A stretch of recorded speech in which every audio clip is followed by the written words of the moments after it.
A blessed day for everyone, mga ka-friendship ko.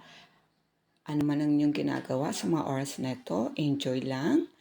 At huwag kalimutan magpasalamat sa ating Panginoon.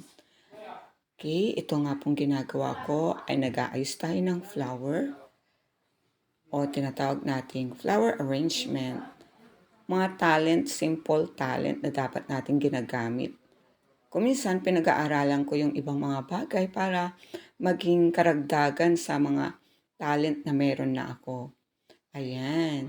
Simple lang tong ginawa ko. Saka nga pala, maganda rin itong pagkakakitaan ngayong panahon ng o darating na pistang patay. Ayan.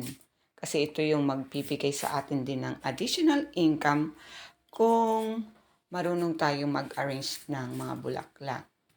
Ang importante din dito yung may mga halaman ka o mga dahon na i-attach or isasama sa bulaklak. Ayan. Kapag ibebenta na ito, nasa 100 plus na po ito.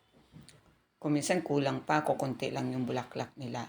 Depende ito sa arrangement na gagawin ng taga-gawa. Ayan.